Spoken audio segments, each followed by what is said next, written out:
warahmatullahi wabarakatuh. Izin bertanya Ustadz, Kak, perkenalkan nama saya Ani. Ada yang mau saya tanyakan Ustadz. Saya adalah seorang istri yang dimana saya sudah menikah hampir 3 tahun, tapi belum dikaruniai anak.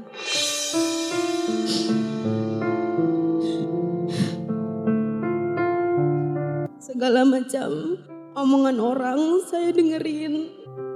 Saya diminta untuk periksa ke sana, ke sini, minum obat, apa aja. Saya sudah melakukan. Alhamdulillah suami tidak mempermasalahkan itu, justru malah menguatkan. Namun ketika saya pulang kampung, saya sering dibanding-bandingkan sama sepupu, sama anak tetangga yang dimana nikahnya malah duluan saya, tapi sudah memiliki anak. Saya sering dibilang kok belum ada, nggak usaha gitu. Padahal yang namanya anak itu kan karunia dari Allah. Yang saya mau tanyakan Ustadz, bagaimana cara untuk kami bisa ikhlas dan menerima, dan juga adakah amalan-amalan yang bisa saya lakukan untuk kami yang sedang berjuang untuk mendapatkan garis 2. Terima kasih. Tentu bukan hanya Mbak yang ngalamin ini. Saya percaya di luar sana ada banyak juga pejuang garis 2 yang hari ini sedang menantikan hadirnya keturunan. Betul? Maka kita harus pahami ya bahwa anak itu titipan dari Allah. Anak itu sesuatu yang diberikan oleh Allah. Nahnu bitahyir wallahu bitakdir. Tugas kita hanya apa? Ikhtiar. Yang menentukan siapa? Allah. Maka di awal mbaknya harus ridho dulu, terima dulu, jangan marah dengan segala ketentuan takdir yang Allah hadirkan. Terus yang kedua, setelah nerima tentu kita harus ikhtiar. Tapi pada akhirnya kita hanya bisa berikhtiar. Yang menentukan adalah siapa? Allah. Yang ketiga, mulai hari ini jangan terlalu mendengarkan penilaian manusia terhadap kita. Ingat ya, yang bikin kita bahagia itu diri kita, bukan omongan orang lain. Kadang izin, yang membuat tertekan itu kadang bukan belum punya keturunannya. Yang sering jadi tertekan dan cenderung jadi tekanan karena omongan siapa? Orang lain. Jangan tanya kapan untuk sesuatu yang hanya Allah paling tahu jawabannya. Setuju? Setuju. Kitanya lebih tenang. Kalau Allah udah mengizinkan mah pasti jadi, betul? Mbaknya jangan khawatir. Sering mendengar ada yang sudah 20 tahun menikah baru punya anak. Ada yang 15 tahun menikah baru punya anak. Insya Allah selama ikhtiar kitanya terus maksimal, semoga Allah hadirkan kebaikan. Amin. Amin. Ya Rabbal Alamin. Saya Ibu Imah dari Cipayung. Saat ini saya terjun ke dunia marketing properti sejak tahun 2022. Awal niat saya bergabung adalah untuk membantu perekonomian rumah tangga. Meskipun saat ini alhamdulillah suami saya masih bekerja, saya ingin mempunyai penghasilan pribadi seperti itu Ustadz. Suami dan orang tua pun mengizinkan saya. Selama saya bergabung menjadi marketing, segala upaya telah saya lakukan Ustadz. Mulai dari ikhtiar jaga di kantor pemasaran, membagikan brosur di beberapa tempat, beriklan, dan bahkan berkali-kali saya membuat konten video tentang perumahan. Namun sampai saat ini saya belum berhasil memperoleh customer yang valid seperti Ustadz. Saya merasa bingung dengan segala usaha yang telah saya lakukan. Jadi lalu doa seperti apa dan ikhtiar seperti apa lagi yang saya harus lakukan agar saya bisa berhasil dunia dan akhirat. Terima kasih. Wassalamualaikum warahmatullahi wabarakatuh. Waalaikumsalam warahmatullahi wabarakatuh.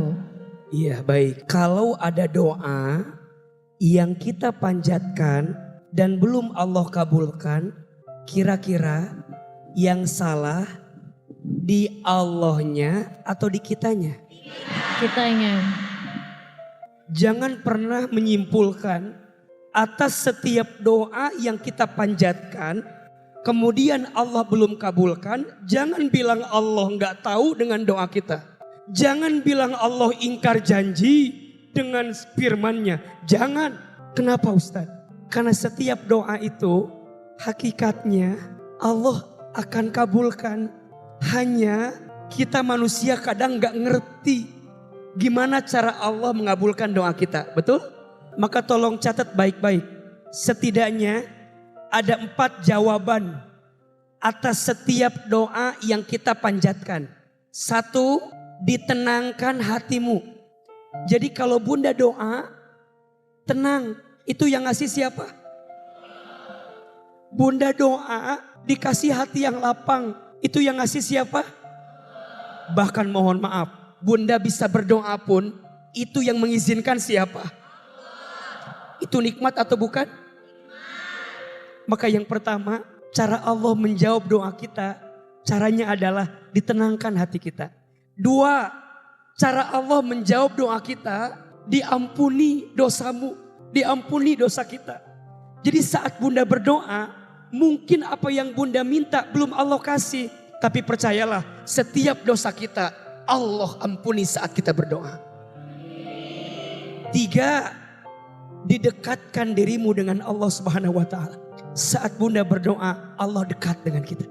Dan yang keempat, dicukupkan kebutuhanmu. Ingat ya, mungkin Allah tidak memberi keinginanmu, tapi yang pasti Allah cukupkan kebutuhanmu. Kalau Bunda minta A, tapi dikasih B. Kenapa dikasih B? Karena menurut Allah, yang Bunda butuhkan bukan A, tapi apa? B. Mulai hari ini belajar lapang dengan semua doa yang kita panjatkan. Karena di antara syarat doa cepat dikabulkan, harus ikhlas dalam berdoa. Yang paling tahu tentang isi hati kita siapa? Allah. Semoga Allah tunjukkan jalan rezeki terbaik buat Bunda. Amin ya rabbal alamin. Kenapa Allah menunda pengabulan doa kita? Karena Allah pengen kita berdoa terus. Pengen kita berdoa lagi, betul? Karena gak sedikit di antara kita setelah doanya dikabulkan gak doa lagi. Betul? Ya, betul. Maka sekarang pertanyaannya, tolong jawab. Mana yang lebih penting? Dikabulkan doa atau dikasih kesempatan berdoa? Kasih kesempatan.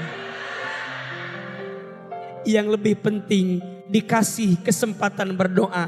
Makanya Umar bin Khattab radhiyallahu an pernah bilang, aku tidak khawatir atas setiap doaku yang belum Allah kabulkan.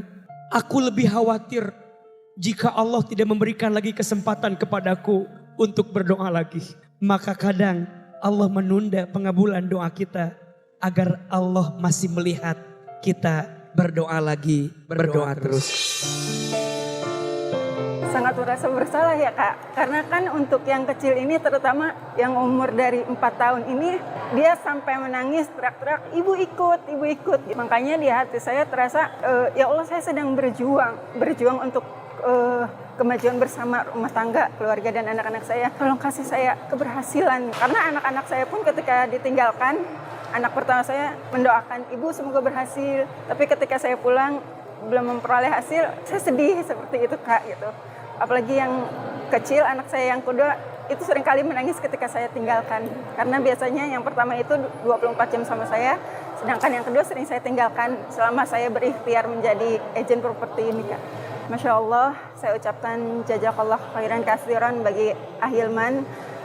Pesannya sangat menyentuh dan menyentil hati saya. Karena apa? Di sini saya tidak boleh menyalahkan takdir Allah. Justru yang harus muhasabah diri adalah saya. Saya harus lebih yakin lagi bahwa ketetapan Allah itu yang terbaik apapun hasilnya. Nama saya Yulinda. Saya terlahir dari keluarga yang ekonominya kurang. Ayah saya berprofesi sebagai pemulung. Profesi ayah saya ini menjadi bahan ejekan Ustadz untuk teman-teman saya. Sampai saya pernah di suatu hari bertemu ayah saya di jalan. Saya sempat malu Ustadz karena ejek-ejekan teman saya.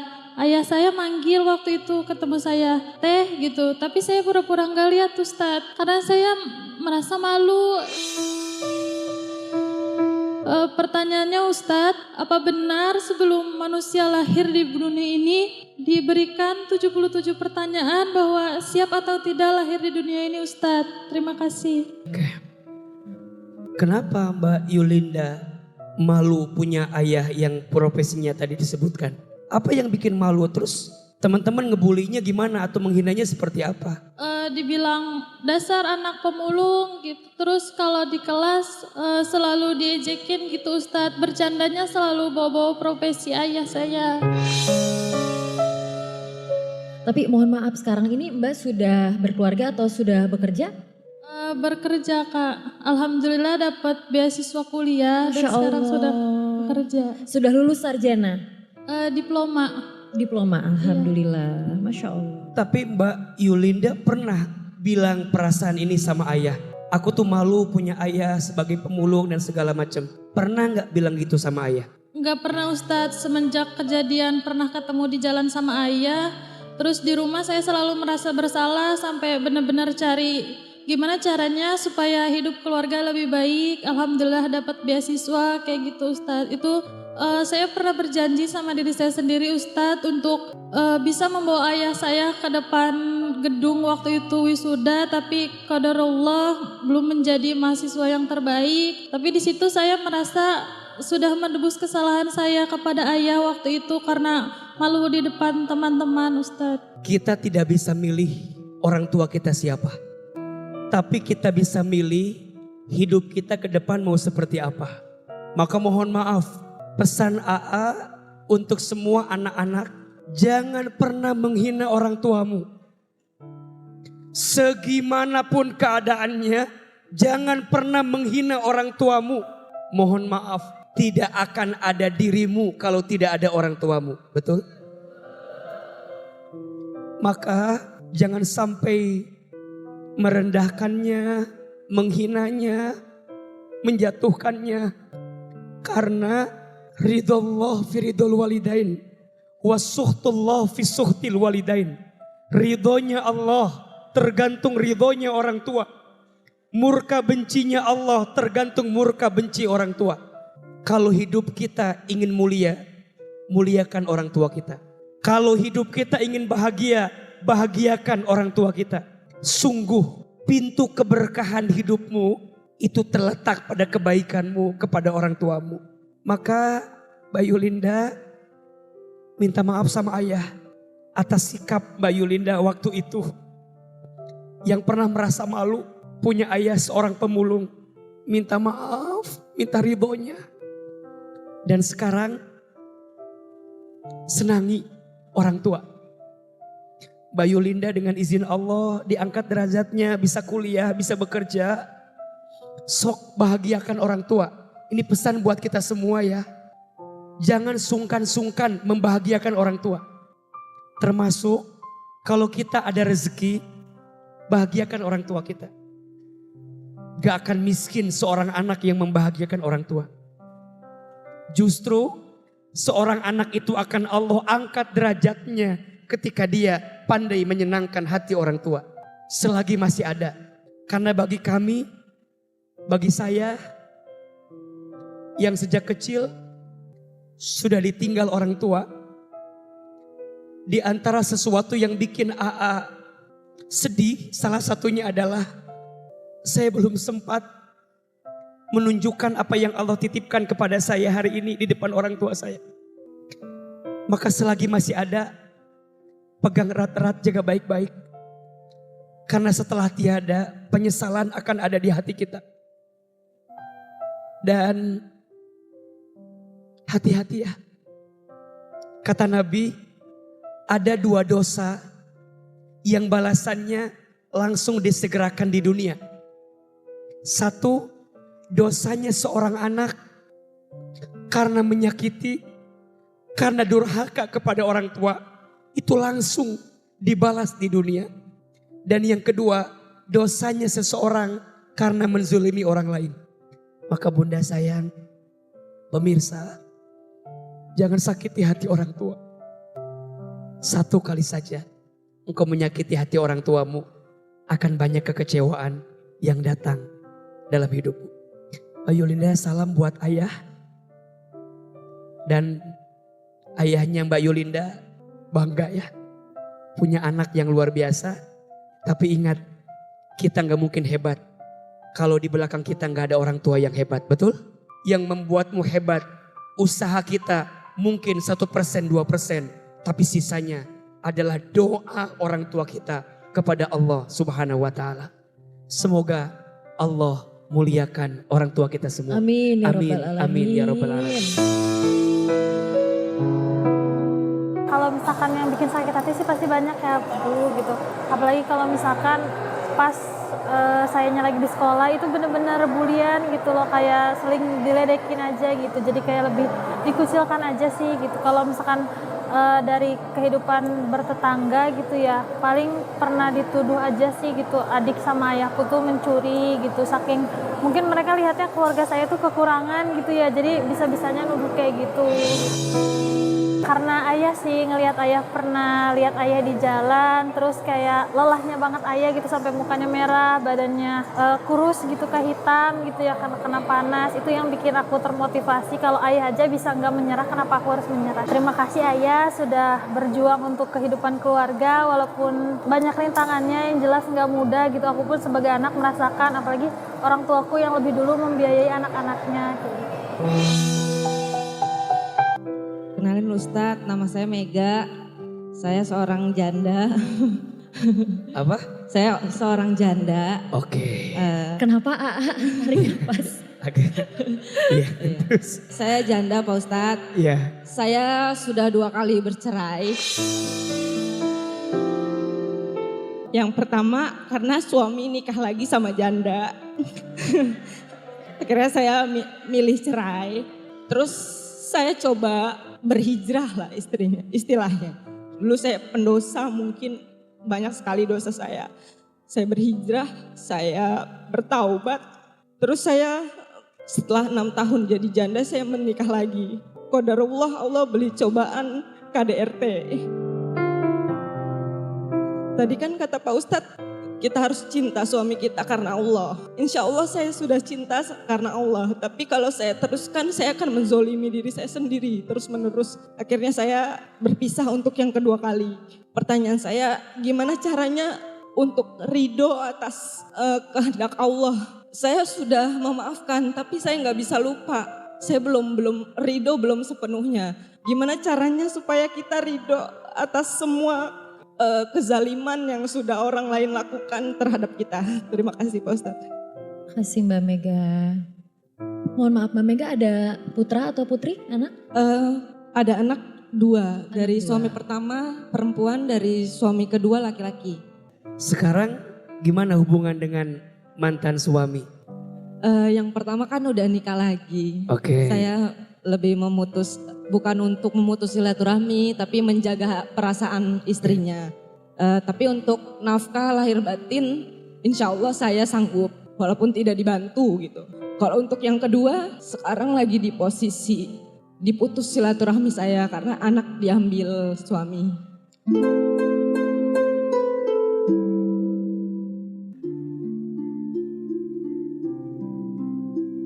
Kita harus belajar untuk selalu husnuzon. Untuk selalu husnuzon, berprasangka baik terhadap semua takdir yang Allah hadirkan kepada kita. Ini kuncinya. Mohon maaf, bunda saya nggak akan mungkin bisa menerima takdir dari Allah kalau hati kita belum bisa berprasangka baik sama Allah. Belajarlah untuk melihat semua yang terjadi itu pasti ada kebaikan. Karena yang ngasih siapa? Allah. Siapa yang paling baik sama kita? Allah. Siapa yang paling sayang sama kita? Allah. Kita seringkali menganggap sesuatu itu nggak baik, tapi boleh jadi dalam pandangan Allah ada kebaikan. Itulah cara pandang orang yang beriman. Maka tolong catat kalimat ini ya. Di balik semua takdir yang membuat kita menangis, percayalah setelah itu akan Allah siapkan takdir yang membuat kita tersenyum manis. Kadang kita harus ngalamin sesuatu yang pahit agar kita bisa merasakan yang manis. Kadang kita harus dibanting agar kita bisa terpelanting. Kadang kita harus ditempa agar kita bisa ditempatkan pada keadaan yang lebih baik. Mbak Mega, gak mungkin Allah ngasih takdir sama Mbak Mega dengan 2 kali berumah tangga dan 2 kalinya harus mengalami kegagalan. Boleh jadi kegagalan yang tidak kita inginkan justru adalah cara Allah menyelamatkan kita dari sesuatu yang tidak baik untuk kita. Ada satu kalimat beliau yang menurut AA ini poinnya.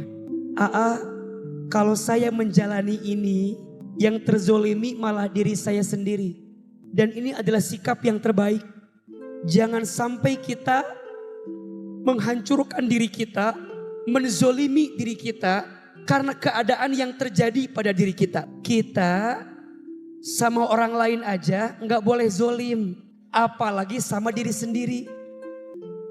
Kalau kita merujuk satu nasihat dari Umar bin Khattab radhiyallahu an, tinggalkanlah orang yang menyakitimu dan fokuslah dengan orang yang mencintaimu.